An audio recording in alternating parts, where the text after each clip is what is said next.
வணக்கம். உங்க கம்ப்யூட்டர் செம ஸ்பீடா இருந்தாலும் ஏன் அப்பப்போ ஸ்லோ ஆகுதுன்னு நீங்க என்னைக்காவது யோசிச்சிருக்கீங்களா? அதுக்கு பின்னால ஒரு பெரிய டெக்னிக்கல் மர்மம் இருக்கு. அந்த ரகசியத்தை தான் நாம இன்னைக்கு உடைக்க போறோம். வாங்க இந்த டெக் உலகத்துக்குள்ள ஒரு சின்ன பயணம் போயிட்டு வரலாம். இதை நீங்களே அனுபவிச்சிருப்பீங்க. பயங்கர பவர்ஃபுல்லான ப்ராசஸர், ஏகப்பட்ட ரேம் எல்லாம் இருக்கும். ஆனா ஒரு ப்ரோக்ராமை திறக்க கிளிக் பண்ணா ஒரு 2-3 செகண்ட் அந்த லோடிங் ஐகான் சுத்துமே. ஏன் அந்த சின்ன தாமதம்? அந்த குட்டி காத்திருப்புக்கு பின்னாடி தான் ஒரு பெரிய கதையே இருக்கு. சரி, இந்த கதைக்கு ஒரு ஹீரோ இருக்காரு. அது யாருன்னா நம்ம கம்ப்யூட்டரோட மூளை, அதாவது CPU. அதை நீங்க ஒரு ரேஸ் கார் மாதிரி கற்பனை பண்ணிக்கோங்க. சும்மா பறக்கும். ஆனா பாவம், இந்த ரேஸ் காருக்கு ஒரு பெரிய பிரச்சனை இருக்கு. அது என்ன பிரச்சனைன்னு பார்க்கலாம் வாங்க. இங்க பாருங்க, பிரச்சனை இங்க தான் ஆரம்பிக்குது. CPU நானோ செகண்ட்ஸ்ல யோசிக்கும். அதாவது கற்பனைக்கு எட்டாத வேகம். ஆனா அதுக்கு தகவல் கொடுக்கிற மெயின் மெமரி, அதாவது RAM, மைக்ரோ செகண்ட்ஸ்ல தான் பதில் சொல்லும். இது உங்களுக்கு புரியுற மாதிரி சொல்லணும்னா, CPU கண் சிமிட்டுற நேரத்துல ஒரு வேலையை முடிச்சிரும். ஆனா அதுக்கு தேவையான டேட்டா வர்றதுக்கு நம்ம ஒரு 15 நிமிஷம் காஃபி பிரேக் எடுத்துட்டு வர மாதிரி ஆயிடும். இந்த வேக வித்தியாசம் தான் எல்லா பிரச்சனைக்கும் மூல காரணம். அப்போ இந்த வேக வித்தியாசம் எவ்ளோ பெருசுன்னு நினைக்கிறீங்க? சும்மா 1-2 மடங்கு இல்ல, கிட்டத்தட்ட 100 மடங்கு. அடங்கப்பா, ஒரு ஃபார்முலா 1 ரேஸ் கார் அடுத்த டர்ன் எங்கன்னு கேட்கறதுக்கு நடந்து போற ஒருத்தர்கிட்ட வழி கேட்டு நிக்கிற மாதிரி ஒரு நிலைமை. யோசிச்சு பாருங்க, அந்த ரேஸ் காரால எப்படி ஜெயிக்க முடியும்? அதனால தான் இன்ஜினியர்ஸ் இப்படி சொல்லுவாங்க, ஒரு ப்ராசஸரோட உண்மையான வேகம் அது எவ்வளோ வேகமா டேட்டாவை எடுத்துக்குதுன்றத பொறுத்து தான் இருக்கு. நீங்க எவ்வளோ பெரிய பலமான ப்ராசஸர் வச்சிருந்தாலும் அதுக்கு தேவையான டேட்டா மெதுவா வந்தா அது சும்மா கை கட்டி நிக்க வேண்டியதுதான். இதனால அதோட பவர் மொத்தமும் வேஸ்ட். சரி, இந்த பெரிய இன்ஜினியரிங் பிரச்சனையை அவங்க எப்படி தான் சரி செஞ்சாங்க? இங்கே தான் நம்ம கதைக்கு ஒரு சூப்பர் ஹீரோ என்ட்ரி கொடுக்கறாரு. CPUவோட இந்த காத்திருப்பு பிரச்சனைக்கு ஒரு செம்ம ஸ்மார்ட்டான தீர்வு கொண்டு வந்தாங்க. அதுக்கு பேரு தான் மெமரி ஹைரார்கி, அதாவது நினைவக படிநிலை. இதுதான் நம்ம கம்ப்யூட்டரை காப்பாத்துற உண்மையான ஹீரோ. வாங்க இந்த ஹீரோவோட கதைய கொஞ்சம் விரிவா பார்ப்போம். கம்ப்யூட்டர்ல ஒரே ஒரு பெரிய மெமரி மட்டும் வைக்கிறதுக்கு பதிலா இன்ஜினியர்ஸ் ஒரு அடுக்குமுறையை உருவாக்குனாங்க. யோசிச்சு பாருங்க, CPUக்கு ரொம்ப பக்கத்துல, அதோட கைக்கு எட்டுற தூரத்துல சின்னதா ஆனா மின்னல் வேகத்துல இயங்குற மெமரி, அதுதான் CPU ரெஜிஸ்டர்ஸ்.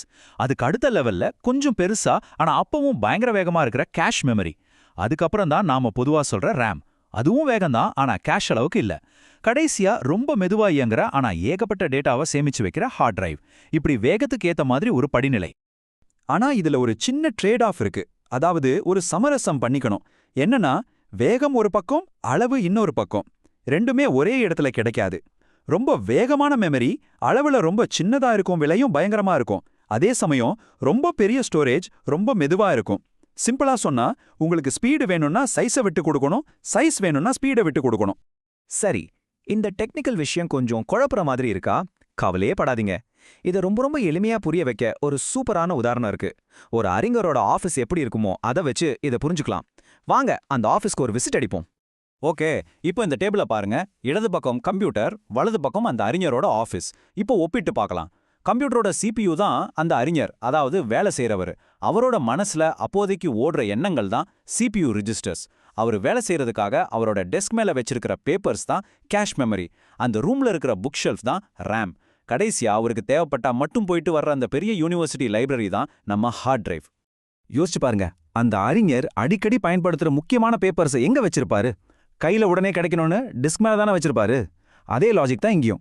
CPU தனக்கு அடிக்கடி தேவைப்படுற டேட்டாவை அந்த சூப்பர் ஃபாஸ்ட் கேட்ச் மெமரியில வச்சுக்குது. ஒவ்வொரு தடவையும் மெதுவான லைப்ரரிக்கு, அதாவது ஹார்ட் டிரைவுக்கு போயிட்டு வர நேரத்தை மிச்சப்படுத்துது. சரி, இது கேட்க நல்லா இருக்கு. ஆனா ஒரு கேள்வி வருமே, CPUவுக்கு அடுத்து என்ன டேட்டா தேவைப்படும்னு கம்ப்யூட்டருக்கு எப்படி தெரியும்? இந்த மொத்த சிஸ்டமும் இவ்ளோ திறமையா வேலை செய்யறதுக்கு பின்னாடி ஒரு மேஜிக் இருக்கு.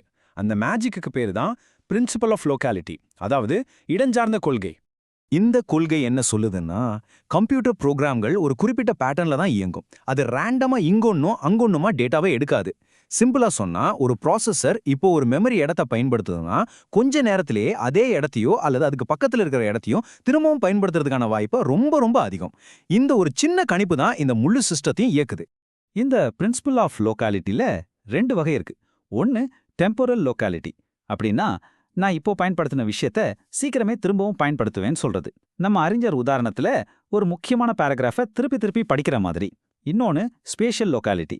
இது என்னன்னா, நான் இந்த இடத்துல இருக்கிற டேட்டாவை பயன்படுத்தினா அதுக்கு பக்கத்துல இருக்கிற டேட்டாவையும் சீக்கிரமே பயன்படுத்துவேன்னு சொல்றது.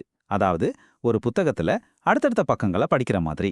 இந்த 2 விஷயத்தையும் வச்சு கம்ப்யூட்டர் ரொம்ப ஸ்மார்ட்டா அடுத்து என்ன தேவைப்படும்னு யூகிச்சு அந்த டேட்டாவை முன்கூட்டியே வேகமான கேஷுக்கு கொண்டு வந்து வச்சிடும்.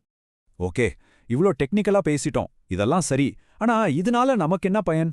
இந்த கண்ணுக்கு தெரியாத ஆர்க்கிடெக்சர் நம்மளோட அன்றாட கம்ப்யூட்டர் வாழ்க்கையில எப்படி ஒரு பெரிய தாக்கத்தை ஏற்படுத்துதுன்னு தெரிஞ்சா நீங்க ஆச்சரியப்படுவீங்க. வாங்க அதையும் பாத்திரலாம். நீங்க ஒரு ஆப்பை கிளிக் பண்ண உடனே அது சட்டுன்னு ஓபன் ஆகுதா? ஹேங் ஆகாம ஸ்மூத்தா கேம்ஸ் விளையாட முடியுதா? ஒரே நேரத்துல பல ப்ரோக்ராம்களை மாத்தி மாத்தி பயன்படுத்த முடியுதா? உங்க கம்ப்யூட்டர் உங்களுக்கு வேகமா பதில் சொல்லுதா? இது எல்லாத்துக்கும் காரணம் பின்னடியில சைலண்டா வேலை செய்யற இந்த ஸ்மார்ட்டான மெமரி ஹையரார்கி தான். இப்போ புரியுதா இதோட முக்கியத்துவம்? அதனால இனிமே உங்க கம்ப்யூட்டரோ ஃபோனோ ரொம்ப வேகமா ஸ்மூத்தா வேலை செய்யும்போது திரைக்கு பின்னால உழைக்கிற இந்த கண்ணுக்கு தெரியாத ஹீரோவை ஒரு நிமிஷம் நினைச்சு பாருங்க. நம்மளோட டிஜிட்டல் வாழ்க்கையை இவ்வளோ வேகமா மாத்துனதுக்கு இந்த ஒரு புத்திசாலித்தனமான வடிவமைப்பு தான் முக்கிய காரணம். ஆனா கதை இத்தோட முடியல. இன்னைக்கும் ப்ராசஸரோட வேகம் ராக்கெட் வேகத்துல போயிட்டு இருக்கு. ஆனா மெமரியோட வேகம் அந்த அளவுக்கு கூடல. இந்த வேக இடைவெளி இன்னும் அதிகமாகிட்டே போகுது. அப்போ இந்த பிரச்சனையை சமாளிக்க அடுத்ததா என்ன ஒரு புதுமையான தீர்வு வரப்போகுது? இதுதான் இன்னைக்கு கம்ப்யூட்டர் ஆர்க்கிடெக்சர் உலகத்தில் இருக்கிற $1 மில்லியன் கேள்வி. நீங்க என்ன நினைக்கிறீங்க?